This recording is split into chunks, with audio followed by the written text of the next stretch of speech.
to Cinema Vino. It's good to have you guys here back with us. Part 2 of our 2026 Christmas installment.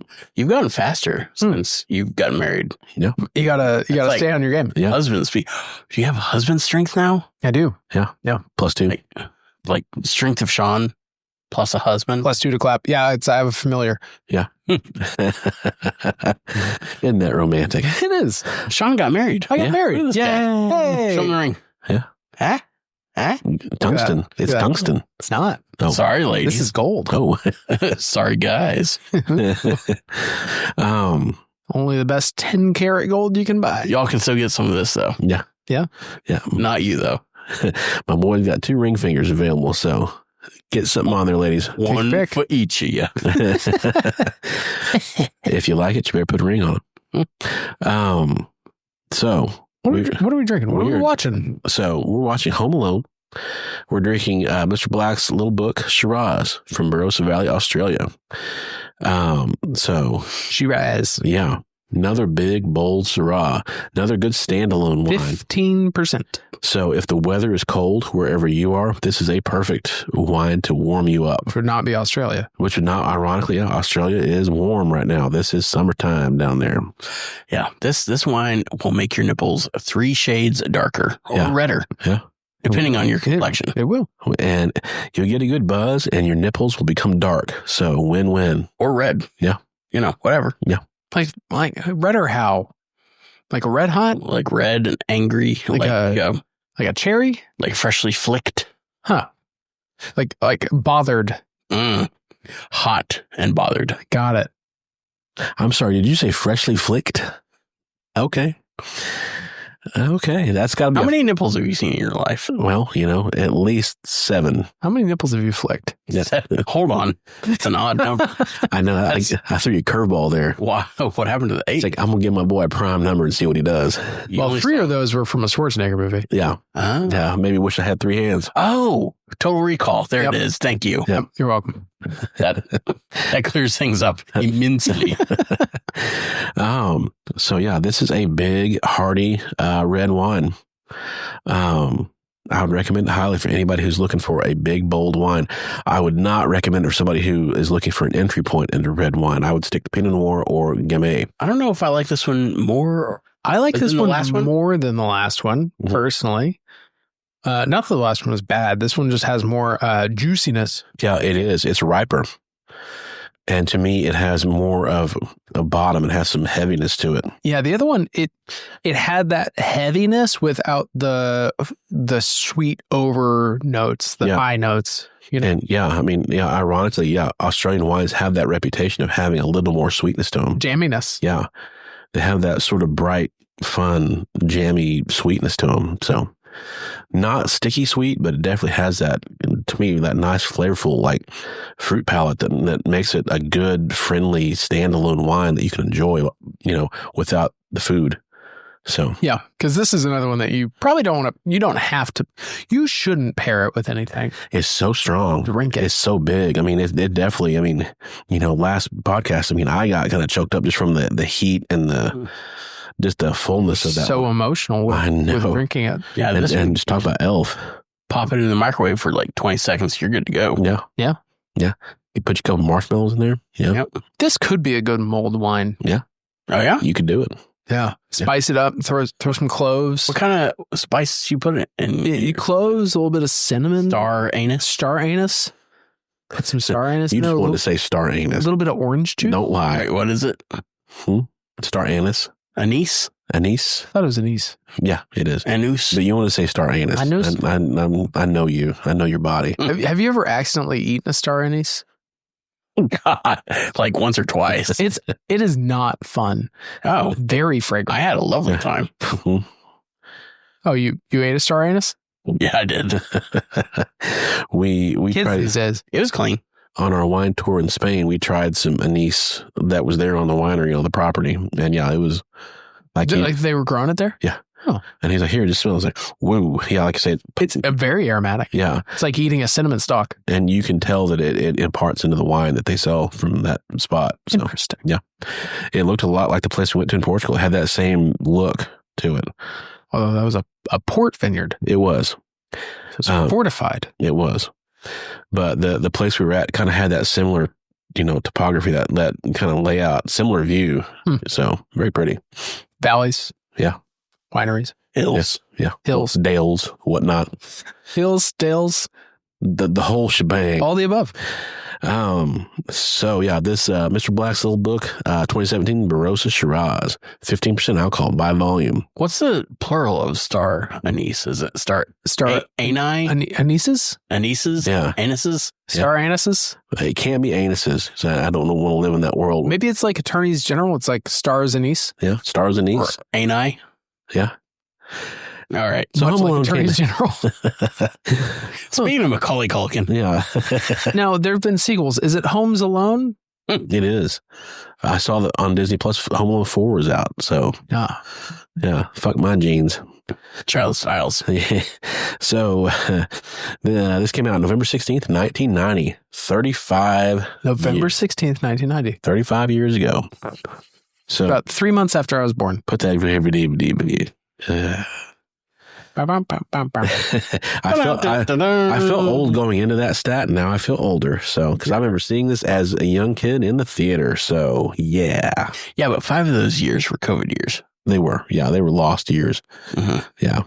5? Yeah. It was. I mean, you get to knock off 5. You know what? Shut your hole. All right. We'll round up. It's a rounding error. Yeah. We do those here. Sure. At the box office, this grossed $286 million, and domestically, total gross of $477 million. Against what budget? I believe it's had a budget around $20 million. Wow. So $477 million. Christopher Columbus. Who was the director of this movie? This was the second highest grossing film of 1990. Can you guess the number one grossing film of Pelican Brief. No. I admire how quickly you fired that out of the gun there, but no. Jurassic Park was 95. 93. 93. 90. 1990. Ghostbusters 2. That was 89. Yeah, and that was not the highest grossing movie of that year. Huh? That would be Indiana Jones and Last Crusade. Was 90? 89. Oh. So was 90. Casper. No. No, Casper was later. It was like Although 96. Correct theme with Casper from 1990. Ghost? Ooh. Ghost was the number one grossing film Whoopi Goldberg. of 1990. Swayze. Whoopi? Whoopi Goldberg? Yep. And Demi. Whoopi, yeah. Whoopi? Oh, I just finished The Substance the other day. That, Quite crazy. It was nutty. Oh, I need to see that. I enjoyed it. Yeah. Yeah. Okay. Ghost, number one. Number one movie of that year. Home Alone was number 2. Nice. Wow. This was directed by Chris Columbus, who was Fuck that guy. who was known as Indigenous Peoples Day now. exactly. He was one of Steven Spielberg's kind of early proteges. I believe. I don't think you can say that in 2025. Well, whatever it was, he was Steven Spielberg was like his mentor. Oh, He was okay. the mentee. I understand. That's on me. So yeah, this has music by John Williams, and so this definitely has some similarities to. Yeah. I mean, that's already a winner. Yeah. Ooh. And also Mannheim Steamroller with Silver Bells. Yeah. God, this is how my Mannheim Steamroller had a chokehold on my household. Let me My ask mom, you this. Let me ask I you could this. see Batshit that. crazy. I could see that. My mom had a CD that had a chokehold on her. It was called Pan Flute Christmas. Ooh. It was awful. Andre 3000? My mom's going to listen to this, but no, it's pan flutes. It's like Peruvian, like, Ooh.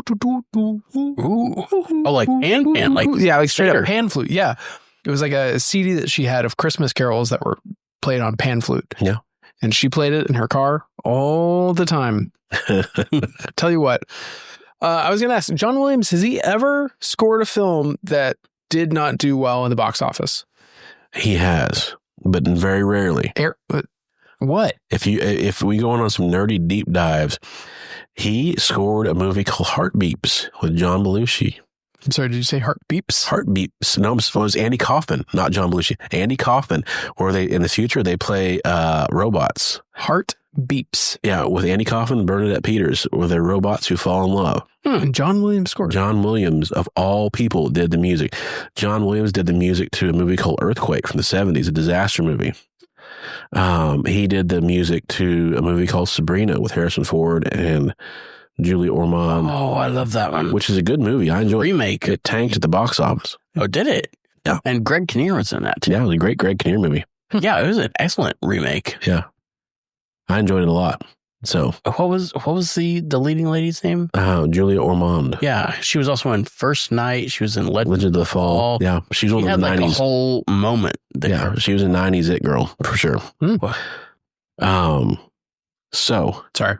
this stars, obviously, I mean, if you don't know the premise of Home Alone, I don't know what to tell you. Little boy gets left. I mean, the premise is in the name. Yeah, stranded. Two inept Looney Tunes cat burglars try to break into the house, and he must mount a very cartoonish defense to protect his house and himself. All because he doesn't want to sleep in a pea bed. Yeah, so say we all. I mean, whomst among us does want to sleep in a pea bed? I will say that's one of my more quoted lines, especially to my kids, like, go easy on the Pepsi. Yeah, easy on the Pepsi, Fuller. And that Culkin brother went on to have his own little career. Yeah, he's an Oscar winner. Yeah. So there you go. An Oscar winner? He's an Oscar winner. Not an Emmy? I don't know. He may have won an Emmy, but he did win an Oscar. Yeah, for the movie with Lex Luthor, Jesse Eisenberg, yeah, where they go and tour the Poland together. Oh, yeah. Yeah, he won last year for that. Yeah. So what was that called? I watched it. Goes down. No, I watched that last year, and I don't remember the name of it. I reviewed it. I can't remember the name of it, but it was a good movie. Yeah, he won an Oscar for that. He did. Yeah. So yeah, this is a classic. My son's watched it quite a few times, and we preface this with him of like, there's a lot of violence in this movie, but it's not real. This is cartoonish violence. Think of it like you're watching one of your cartoons. Like it's not real. What's his favorite part? Where's the biggest laugh? Man, the biggest laugh he gets is in 2, whenever Daniel Stern gets electrocuted and turns into a skeleton. Also, whenever Macaulay Culkin is pelting them with bricks from the roof over and over and over. He thinks that is pretty funny. And we've had to tell him, like, look, obviously this is, it happens in the movie. It's funny. It's funny because it's not realistic. Because in real life, somebody gets pelted from 5 stories up with a brick, they're going to die. A lot of these wounds that you see in this movie are fatal. But these two guys... You have very serious conversations with your kids. You told me about this because after that, like, didn't you show him a whole bunch of like clips from Faces of Death? You're like, this is what would actually happen. And you're just like, you showing him a whole bunch of violence and you taped his eyelids over, so he can't close them like clockwork. Yeah, full disclosure out there, I have not exposed my son to MK Ultra. You take him to the dark web and you just show him the clips that you found on like 4chan. This is someone dying. But no, here's 20 clips of people fighting in a Waffle House. Here's an airstrike in Fallujah. Yeah, here's nothing but Florida Man clips. Enjoy. But in all seriousness, that's the one thing I did tell him was like that you see injuries here, but just remember that they're not real in this movie. This is fake. It's pretend. And that was pretty much the extent of it. Still real to me, man. So, in real life, people get hurt. So just keep that in mind. So that was the extent of it. And he understood that very well and understands the silliness of it when you see 2 grown men in Central Park getting picked apart by pigeons. So that's my search history. So, my favorite category: 2 men picked apart in Central Park by pigeons. 2 men with a bird, and by 2 more men in pigeon costumes. So, Sean, what did you think about this movie? I love Home Alone. This was not a movie I watched a lot as a kid. I didn't. This wasn't in my regular rotation of Christmas movies, but as an adult, I watched it. I think probably my late teens. I want to say for the first time. No. I think it's so fun. It's really well made. I think I go back and watch it now, and I appreciate it even more than I did then. Yeah. Obviously, it was big in the zeitgeist. It was obvious. Everyone was always doing the Home Alone face, and it was just. That was a classic movie. It, like I said in the last episode, Christmas movies that you kind of think of as ones that came out during your childhood are Christmas movies, things that came out after a certain age you don't think of as classics. This one, I think, was, like I said, a few months after I was born. This was very much like around all the time in rotation constantly for my generation. So, God, it's well made. It's a tight, like 90 minutes? It is 103 minutes, but yeah. 103 minutes. That's a tight hour 40. Yeah. And it's a well taught movie. I think it's very much in conversation today still is like a Christmas movie. People talk about like, how did this family afford taking this many kids to Paris? How'd they afford that house in Chicago? How'd they afford that house in Chicago? Oh, yeah. He was running numbers for Tony Soprano. Okay. Well, and so The dad is in one thing I do want to point out, though, lawyer. That's true. is the conversation around how they afforded that trip. They say it in the movie, the uncle paid for it.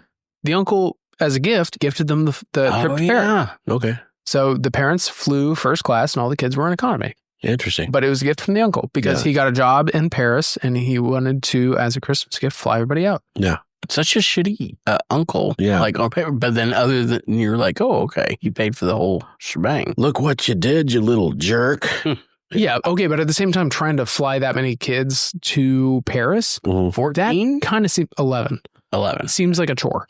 Seems like a chore in and of itself. As somebody who has traveled with 3 kids just to Arkansas, Yeah, I was going to say domestically. I mean, that is like trying to herd chickens into a cargo plane. Mm-hmm. That is a nightmare from which you can't wake up. Well, you'll notice that they delegate a lot of the tasks to the older children. Mhm. So, like the oldest daughter had to count the kids and account for, making sure everybody was there, which led to the mistake of Mhm. Yeah, the neighbor kid, I guess they were also leaving, right? Yeah, they were Everybody was- they were staying domestically. Mhm. But Well, they're I know, going out of but town. the kid that was like counted Yeah. incorrectly, he went back home because they were also, his family were going out of town as well. Yep. So he wouldn't have been around. I think people keep trying to poke holes in the plot. They're like, no, that kid, they mentioned half-heartedly, like his family he's are like, also, I'm going to Minnesota. yeah. And I think it just boils down to their shitty parents, Yeah. Well, That's- the power went out. It was confluence of events. Mhm. Honestly, watching the movie, I don't blame their parenting. I don't think they're bad parents. No. I would say in 2, they're bad parents for sure. Yes. Yeah. No, I think as you start getting into the sequels, the more often this kid is left alone. Yeah. One, he's a sociopath by like Mhm. movie 3. If he's running to this many instances where he's having to fend off like invaders. Yeah. And he's doing it very effectively. Yeah. That's kind of problematic. Yeah. But in this first one, it's just like, okay, he's left alone on his own. Oh, I thought he was a sociopath because he kept making delicious looking mac and cheese and not even taking a bite. Yeah. You're And- talking about the microwave mac and cheese? And a delicious cheese pizza. Take one bite. Yeah. Well, he didn't realize the time. He had to get to his sociopathic traps. Time management Yeah. issues. So, It's well acted. I thought, Macaulay Culkin is he was set up for life from this movie. oh, yeah. He's an actor In who, good ways and bad. Yeah, I think, yeah, He got the blessing and the curse of being a superstar. of being a childhood actor. Yeah. In the 90s, which Mhm. was not the best time to be a childhood actor. No. No. There were better times to be a kid actor, and there were worse times to be a kid actor. And well, I think also for him on a personal level, it boiled down to, him fighting with his parents for, profits earned and hours worked. And I think that he had a very acrimonious relationship with his parents. So, Yeah, I'll be honest, I haven't dug too deep into what his parents' acting relationship is, because Kieran Culkin also had probably had that same issue. yeah. He was a less favorite child because he wasn't as successful. And he had the fortune to become even like to reach his peak fame as an adult. Yeah, So, he's He the Elizabeth did a lot Olsen of the independence. McCulkin family. Igby Goes Down Mhm. was one of his first ones, I think. and also, he's a different actor than his brother. So, what would you give it? Home Alone, 8.5. It's a solid. It's a really good movie. Yeah. I mean, it's well made. I think it's enjoyable. It's repeatable. Classic Christmas movie. Travi? This is a 10 for me. Yeah. Like maybe if we're not talking Christmas, it might be a 9, but even then, I think this gets a 10. This was this is my religion No, when I was a kid. I've seen it so many times. same.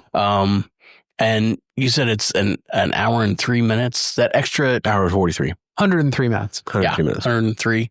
So that extra whatever on top of the 90 minutes, that 10 to 13 minutes, perfect for a good setup before you get into the meat and potatoes. You're like, oh, he's all by himself. Now the fun can begin. Yeah. All that. It really is the first 2 acts of him just like having fun. Mhm. You think of this movie as being all like traps, but that's really just the 3rd act. It made me want to be home alone as a kid. Like, I want to just fuck around and Yeah. tear shit up. Eat whatever you want. Watch movies. Pizza. Get your own cheese pizza. Go grocery Anybody shopping. else think that like Do at the laundry. beginning, like Buzz got hit in the stomach and then vomited up milk? I always thought when he's like, yo, you jerk, like somebody's going to have to vomit it all up if you want any. For some reason, I thought it was like almost like Jaws, where they cut open the fake shark and that's not Jaws, and it's all just like weird milky. I'm like, did he just vomit up nothing but milk? Is he having milk and pizza? That's weird. Yeah. That's a weird combo. That's Yeah, who drank milk and pizza? almost bad as pizza and water. Ugh. But it's just a little kid overcoming all of his fears. 1, being alone. 2, his brother's tarantula. 3, like the weird furnace Furnace? downstairs. Furnace is scary. And then Going outside. going outside, doing his grocery shopping. The old man, the neighbor. The old man neighbor. Yeah. Catholicism. Exactly. Yeah.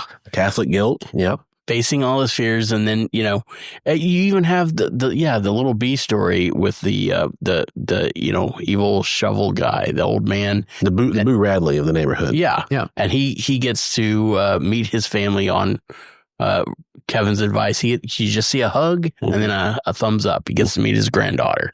Do we know what happened to his hand? No. Do we never find out? No. All right. I think he just likes drinking his own blood. Same. Bleh. Bleh. But it has that sort of, again, Christmas movie feel of like, somebody getting redeemed and learning to love and yada, yada, that spirit of Christmas thing of like, forgive and forget and that kind of thing as a B plot. Yeah. And then you've heard all of like the little stories, like John Candy shows up in this. Yes. Like I used to not think of that at all. And then the older I got, You mean the Polka King? the Polka King of the Midwest. Yeah. And then you find out his whole story about his son being left in the funeral parlor was all like an ad lib that they were just doing. He's just throwing that out there and you're like, Yeah. this is so fucked up. Well, And it gives me, I love fucked up Christmas like stories, like in Gremlins when Phoebe Cates is like, yeah, and dad tried to pretend to be Santa Claus and they found him days later in the chimney, just like, and you're just like, that's fucked up. What's that doing in this movie? Yeah. And like his story, you're just like, this is a little weird. Yeah. That's hilarious though. Yeah. Weird, fucked up holiday humor. That is my peanut butter and jelly. When it's like Catherine O'Hara is such a gifted improviser too, that she can just go with whatever. Yeah.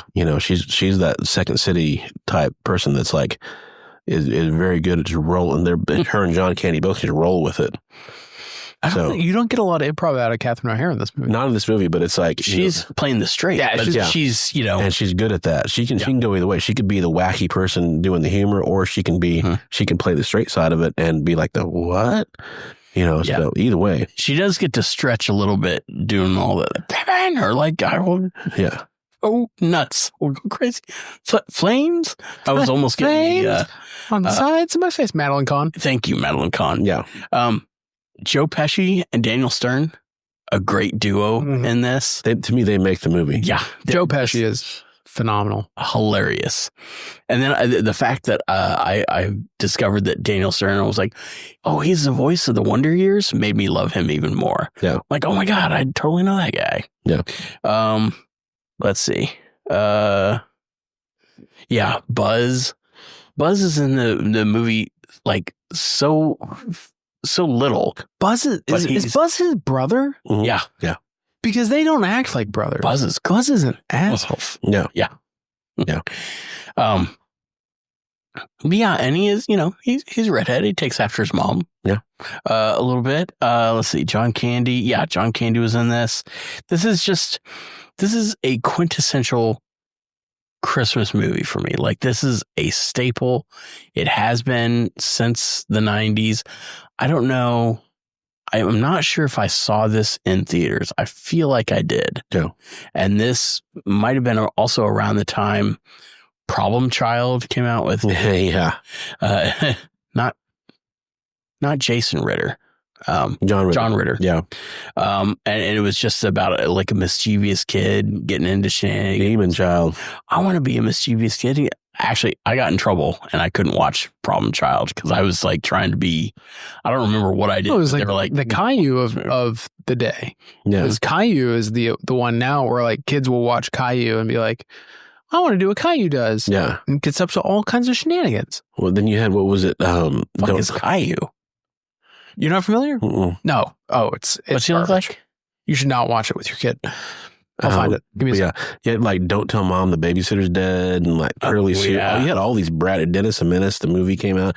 All these bratty kids. You know, This was, fucker? Oh, yeah. let me see. I've never seen it, but I don't know what it's about. Yeah, I've seen it. Caillou. Yeah, apparently he gets up to all sorts of hijinks, and he is notorious for teaching kids bad behavior. Oh. Yeah. And yeah, his kids try to mimic it. And yeah, we steer clear of those. Caillou's in my just a little house. shit. Yeah. So Trav, you're 10. I'm 10. This one's great. Yeah. I love it. I love Yeah. the setup. I love the feel of a Chris Columbus film. I love the first two Harry Potters. I don't know what it is about it.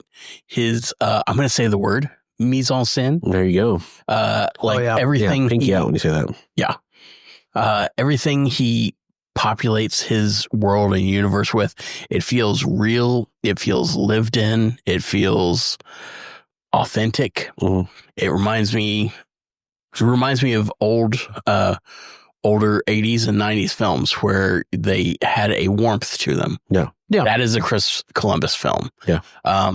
Even though I love the third Harry Potter film, I think it's the best one. Something was lost once Chris Columbus left. I mean, you know, and maybe that was part of the innocence lost of Harry Potter films. But Because the kids I age. can recognize a Chris Columbus film by the warmth, I guess I'm saying. Yeah. Did he do the second one also? Mhm. Okay. And he fits that 10, 11-year-old Harry Potter time period. It kind of it feels like the difference between like incandescent lights and LED lights. Exactly. You know, Yes. it's like 100%. it's like there's not like a like visually like movies are movies, but like there's a difference between it just being sort of this like warm, sort of soft mise en scène versus like the cold LED, like I don't know, sterileness of Mhm. movies Yeah. that might have the same sort of like wavelength, but are Analog versus digital. Mhm. yeah. Yes.